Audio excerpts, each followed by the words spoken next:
وہ حضرت مہدی کی حکومت کو جمائیں گے اور قائم کریں گے۔ اب ذرا نوٹ کیجئے کہ جزیرہ نما عرب کے مشرق میں کون سے ملک ہیں؟ 3: ایران، افغانستان، پاکستان۔ یہ 3 سالڈ مسلم ممالک، مسلم آبادی اکثریت۔ ویسے تو یہ کہ آگے ہندوستان میں 20 کروڑ مسلمان ہیں، لیکن وہ 20 کروڑ جو ہے وہ تو 80 کروڑ کے اندر تحلیل ہو جاتے ہیں غیر مسلموں میں، لیکن یہاں جو معاملہ ہے یہ غالب اکثریت کے۔ ان میں سے ایران کا معاملہ جہاں تک ہے، نمبر 1 یہ کہ وہ شیعہ عقائد کے حصار میں بند ہے، اس سے ادھر ادھر ہونا اس کے لیے ممکن نہیں۔ حدیث میں یہ بھی آتا کہ اصفہان سے 70,000 یہودی دجال کا ساتھ دیں گے۔ لیکن بہرحال خراسان ایک صوبہ ہے افغانستان کا اس وقت بھی شمال مشرقی کونے میں، مجھے امید ہے وہاں سے خیر کی، کیونکہ خراسان کا لفظ وہاں پہ شامل ہے، اور حضور کی حدیث میں بعد میں آپ کو سناؤں گا کہ خراسان سے فوجیں چلیں گی جو یروشلم کو دوبارہ حاصل کریں گی، فتح کریں گی، جیسے پہلے یروشلم کھویا عربوں نے تھا، دوبارہ حاصل کیا تھا کرد نے، کرد خون صلاح الدین ایوبی رحمت اللہ علیہ، ایسے اب پھر عربوں نے کھویا ہے، لیکن لینے والے خراسان سے لشکر آئیں گے۔ یخرج من خراسان رایات سود لا يردها شیء حتی تنصب بإیلیا، خراسان کے علاقے سے کالے علم لے کر لشکر چلیں گے جن کے رخ کو کوئی موڑ نہیں سکے گا جب تک کہ وہ جا کر یروشلم میں نصب نہ ہو جائے۔ اس کے بعد نام آتا ہے پاکستان کا۔ یہ ہے میری اور آپ کی داستان، اور یہ ہے سبب جس کی وجہ سے کہ میں آپ سے یہ گفتگو کر رہا ہوں۔ اصل میں تو کس لیے؟ محض ایک علمی استفادہ، محض اپنی بات آراء کو ظاہر کرنے کا شوق نہیں، بلکہ یہ کہ اپنی ذمہ داری ہم پہچانے کہ ہم کس مقام پر کھڑے ہیں۔ دیکھیے، اس پاکستان کے بارے میں یا ہندوستان کے بارے میں علامہ اقبال نے کہا تھا اپنے ترانہ ملی میں، میر عرب کو آئی ٹھنڈی ہوا جہاں سے، میرا وطن وہی ہے، میرا وطن وہی ہے۔ اور مجھے بتایا گیا کہ سنن ابی داؤد میں یہ روایت موجود ہے کہ حضور نے فرمایا کہ ہندوستان کی طرف سے مجھے ٹھنڈی ہوا آتی، اگرچہ مجھے وہ حدیث ابھی نہیں ملی ہے، لیکن حزب التحریر کا ایک کارڈ مجھے ملا تھا، تو اس میں اس حدیث کا اور اس میں ابو داؤد کا روایت کا حوالہ موجود تھا۔ لیکن میں جو چیز آپ کو بتا چکا ہوں وہ یہ کہ الف ثانی کا پورا تجدیدی کارنامہ اس ہندوستان کی سرزمین میں ہوا۔ مجدد الف ثانی شیخ احمد سرندی، شاہ ولی اللہ دہلوی، سید احمد بریلوی، وہ تو ہمارے پاکستان میں آ کر جو ہے ان کا خون جذب ہوا ارض پاکستان میں۔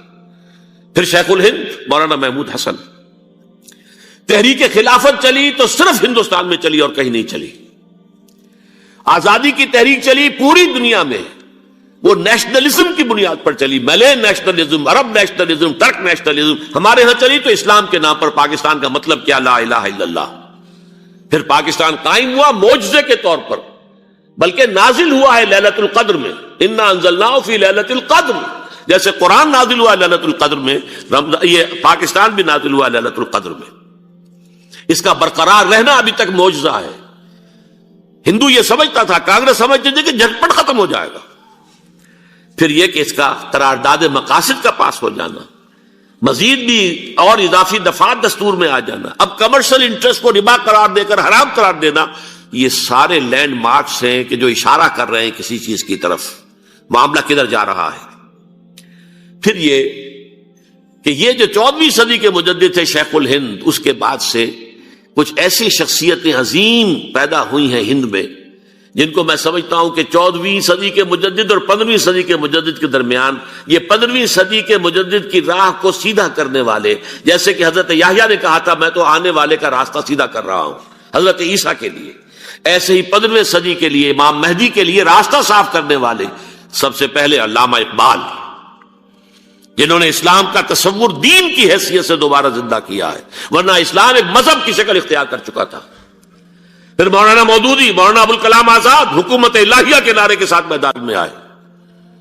یہ اقبال نے جو تصور پیش کیا تھا اس پر عملی جد و جہد کے لیے حزب اللہ قائم ہوئی۔ نوٹ کر لیجئے 11 برس کا فرق ہے عمر کا علامہ اقبال کے اور ابوالکلام کے، اور 1913 میں جب حزب اللہ قائم کی ہے اس وقت علامہ اقبال کی ملی شاعری اپنے عروج کو پہنچ چکی تھی۔ پھر یہ کہ علامہ اقبال کے بعد تعمیل جو ہے اس کام کی وہ ابوالکلام نے کی، لیکن روایتی علماء نے کی شدید مخالفت کی وجہ سے وہ بددل ہو کر چھوڑ گئے۔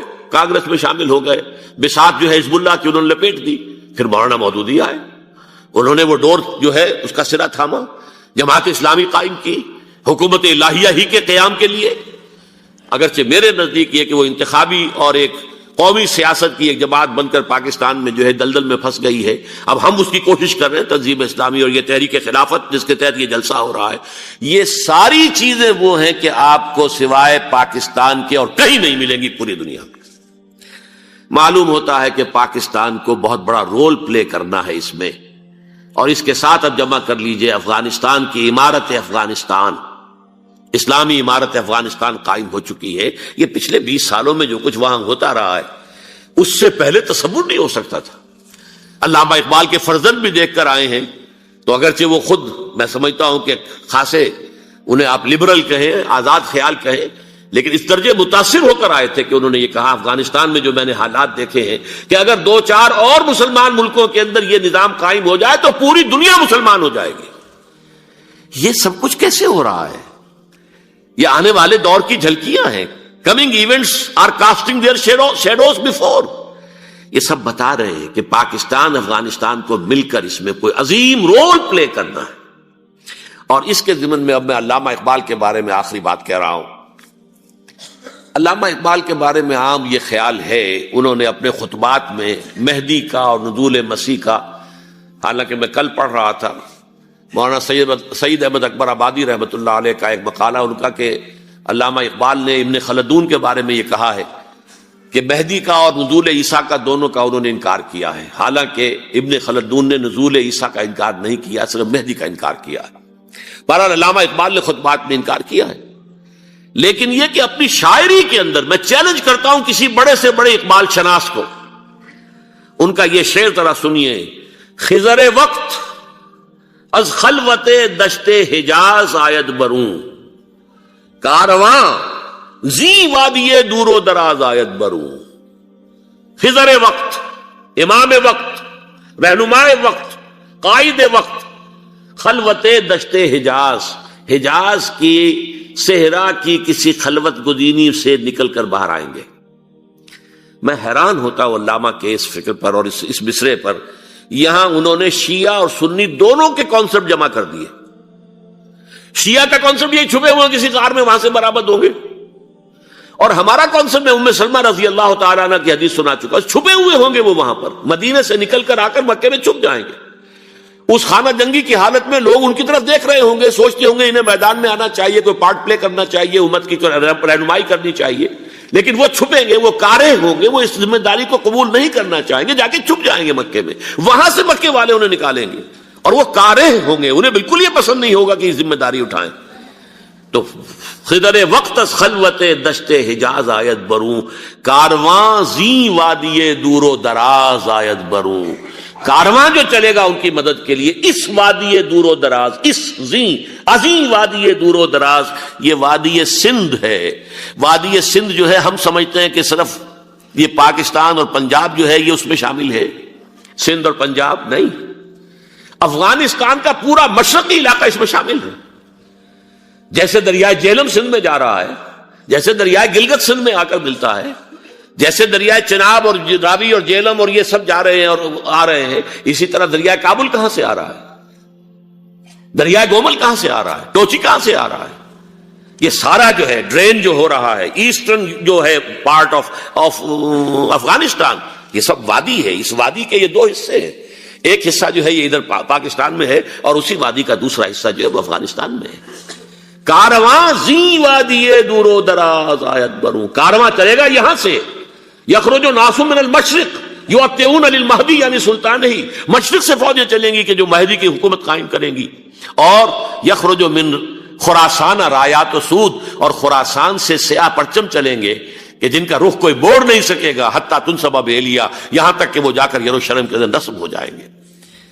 حضرات، میں ایک میری گفتگو کا حصہ باقی تھا لیکن میں اسے چھوڑ رہا ہوں، اس لیے کہ گلوبلائزیشن جو اس کی ہوگی، جو خلافت علی منہاج النبوہ کی تجرید کامل حضرت مہدی کے ہاتھوں عرب میں ہوگی، اس سے پہلے اس کے لیے محنت، کوشش، جد و جہد پاکستان اور افغانستان میں ہو چکی ہوگی جو اسے سپورٹ کرے گی اور وہاں جا کر حکومت قائم کرے گی. اس کے بعد گلوبلائزیشن کا جو مرحلہ اس کا ہے وہ حضرت مہدی کے ہاتھوں نہیں ہے.